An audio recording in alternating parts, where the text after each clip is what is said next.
اس لیے جب ہم قرآن کا بغور مطالعہ کرتے ہیں نا تو ہمیں قرآن پاک میں بہت زیادہ تعمیرات کا ذکر، جگہوں کا ذکر، قوموں کا ذکر، باغوں کا ذکر،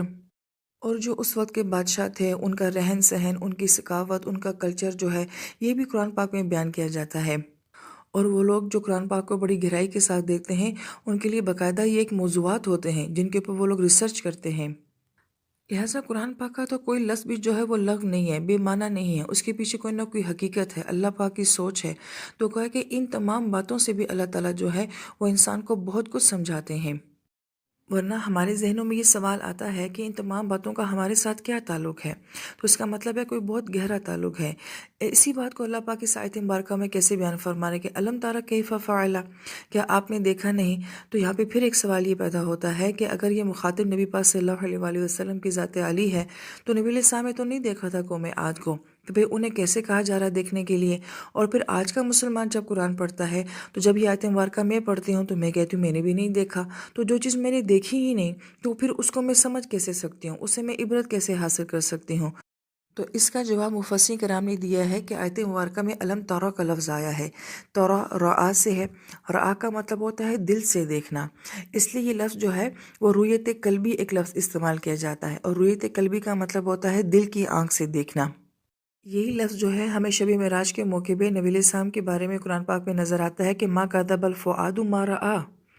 کہ دل نے اس بات کو نہیں جھٹلایا کہ جو کہ آپ علیہ السلام کی آنکھوں نے دیکھا، یعنی گویا کہ آنکھ اور دل کی موافقت سے جو ہے آپ علیہ السلام کو شب معراج جو ہے نصیب ہوئی تھی۔ تو گویا کہ جو دل کا نور ہوتا ہے، جو دل کی آنکھ ہوتی ہے، دراصل میں وہ دیکھتی ہے۔ جب دل بیدار ہوتے ہیں تو آنکھ بھی وہ دیکھتی ہے جو اللہ پاک دکھانا چاہتے ہیں، جب دل بیدار نہیں ہوتے ہیں تو آنکھ وہ نہیں دیکھتی ہے جو اللہ پاک دکھانا چاہتے ہیں۔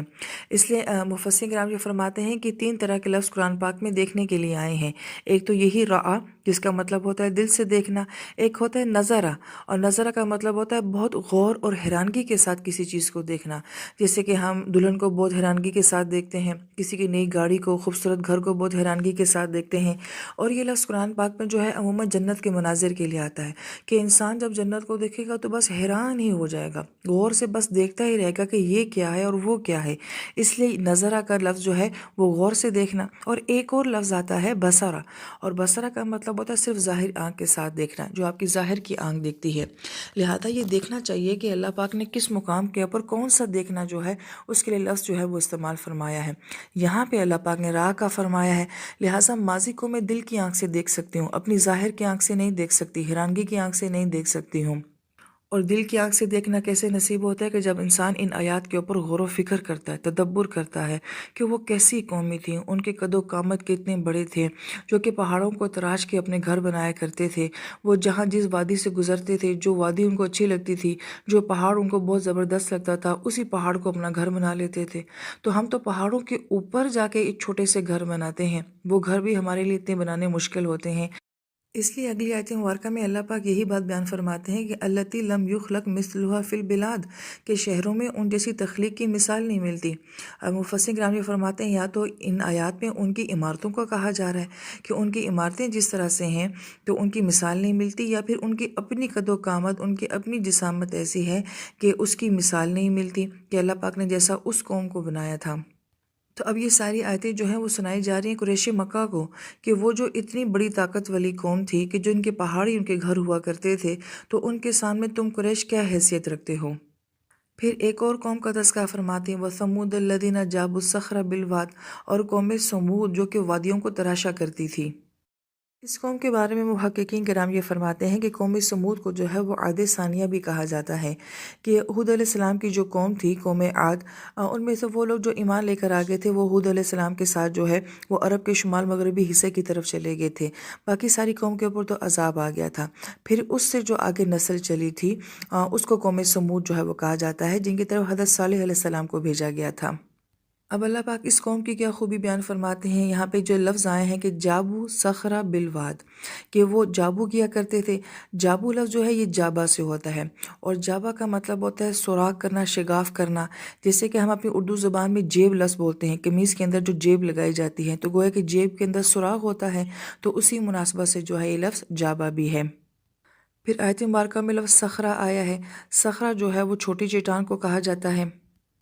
اور تیسرا لفظ جو ہے وہ واد آیا ہے۔ واد یعنی کہ ہم لفظ وادی جو بولتے ہیں، اور وادی ایسی جگہ کو بولا جاتا ہے کہ جہاں پہ ندی نالے جو ہیں وہ بہہ رہے ہوں۔ تو گویا کہ اللہ پاک نے ان قوموں کو جہاں پر آباد کیا تھا وہاں پہ دریا بھی تھا، چٹانیں بھی تھیں، پانی تھا، خوشحالی تھی، ہر طرح سے ایک جگہ جو کہ رہنے کے لیے وہاں پہ ہر طرح کی ضرورت پوری ہو، یہ ان لوگوں کا مسکن تھا، اور بہت خوبصورت جگہ تھی جہاں اللہ پاک نے ان قوموں کو آباد کیا تھا۔ اب قرآن دو لفظ استعمال کرتا ہے، ایک جابا کا لفظ استعمال کرتا ہے اور ایک نحت کا لفظ استعمال کرتا ہے۔ نحت کا مطلب ہوتا ہے باریک کام کرنا، جیسے باریک باریک نقش و نگار ہوتے ہیں، امبرائڈری ہوتی ہے، اس کے لیے نحت کا لفظ استعمال کیا جاتا ہے۔ اور جابا کا مطلب ہوتا ہے سوراخ کرنا، یہ ذرا بڑے لیول کی کٹائی ہوتی ہے۔ اللہ پاک یہ فرماتے ہیں کہ یہ وادیوں کو سوراخ کرتے تھے، یعنی کہ کاٹا کرتے تھے، اور پھر کاٹ کے ان کے اندر ان کے بیڈ روم، ان کے ڈرائنگ روم جو ہوتے تھے وہ ہوا کرتے تھے۔ اب اس سے اندازہ لگائیں کہ جن پہاڑوں کے اندر ہی پوری پوری پہاڑیاں تراش کرے وہ اپنے گھر بناتے تھے، تو ان کے پاس کیا ٹیکنیک ہوتی تھی، اور پھر ان کے گھروں کی وسعت کیا ہوتی تھی، اور اس سے یہ اندازہ لگائیں کہ وہ خود کتنے بڑے ہوتے ہوں گے کہ جن کے بیڈ روم جو ہیں وہ پورے پورے پہاڑوں کے اوپر آیا کرتے تھے۔ یہ سب جو ہے اللہ پاک ان قوموں کی اتنی بڑائی کو بیان کر کے اصل حقیقت کیا بتانا چاہ رہے ہیں کہ ان قوموں کے نام و نشان بھی مٹ گئے ہیں۔ اب صرف ان کی عمارتیں جو ہیں میدانی تو بالکل نظر ہی نہیں آتی ہیں، البتہ جو چٹان ہیں وہ بعض محققین فرماتے ہیں کہ میدان ساحل میں جائیں تو ابھی بھی وہ چٹانیں جو ہیں تراشی بھی وہاں پہ ملتی ہیں،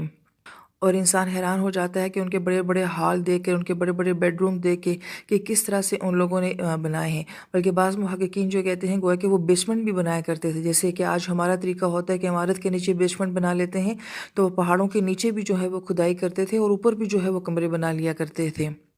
مگر اصل بات یہ کہ یہ ساری تعمیرات تو آج بھی ہوتی ہیں، دو دو تین تین سو منزلہ جو ہیں عمارتیں ہم بھی آج بنا لیتے ہیں۔ جو اللہ بات بتانا چاہ رہے ہیں وہ یہ کہ جب وہ نہیں رہے تو پھر تم کیسے رہو گے۔ ہماری عمارتیں جو ہیں وہ پہاڑوں سے اونچی نہیں ہیں، اور تو ان کے تو پہاڑ ہی جو ہے ان کی عمارت ہوا کرتے تھے، تو ہمارا اس قوم سے کیا موازنہ بنتا ہے۔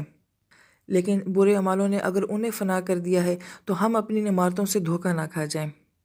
اور یہ منظر اللہ تعالیٰ آج بھی دکھاتے ہیں کہ ان لوگوں نے بہت خوبصورت خوبصورت حویلیاں بنائی ہوئی تھی، محل نما گھر بنائے ہوئے تھے، اور کتنے گھر اور حویلیاں ایسی ہیں جو آج ہمیں ویران نظر آتی ہیں۔ ایون ہم خود اپنی زندگیوں میں یہ دیکھتے ہیں کہ ہمارے ماں باپ کے بنائے ہوئے گھر ہوتے ہیں، وہ لوگ جو اپنے آبائی گھروں کو چھوڑ کے شہروں میں آباد ہو گئے ہیں، اب جب ہم اپنے پرانے گھروں کو جا کر دیکھتے ہیں تو وہ کتنے بوسیدہ ہیں، خستہ حال ہیں، ویران ہیں۔ کبھی وہاں پہ کتنی نسلیں آباد ہوتی تھی، کیا رونق ہوتی تھی، آج وہ بالکل ویران پڑے ہوئے ہوتے ہیں۔ کتنا ہمارا طبقہ ایسا ہے جو باہر کے ملکوں میں رہتا ہے، مگر یہاں انہوں نے گھر بنائے ہوتے ہیں، مگر ان گھروں میں رہنے والا کوئی نہیں ہوتا۔ جب وہ نہیں رہتے تو ان کے گھر جو ہے پیچھے ویران ہو جاتے ہیں۔ تو گویا کہ اللہ تعالیٰ بہت کچھ انسان کو دکھاتے ہیں، تاریخ سے بھی دکھاتے ہیں اور آج کے حالات سے بھی دکھاتے ہیں۔ بلکہ آپ یوں بھی اس آیت مبارکہ کو دیکھ سکتے ہیں کہ ہم خود بعض اوقات کتنے شوق سے اپنے گھروں کو تعمیر کرتے ہیں اور انسان کو اس گھر میں رہنا بھی نصیب نہیں ہوتا، لہذا یہ چیزیں انسان کو دھوکہ دے جاتی ہیں۔ اللہ تعالیٰ اسی دھوکے کو جو ہے ان قوموں کے مناظر سنا کے بیان فرما رہے ہیں۔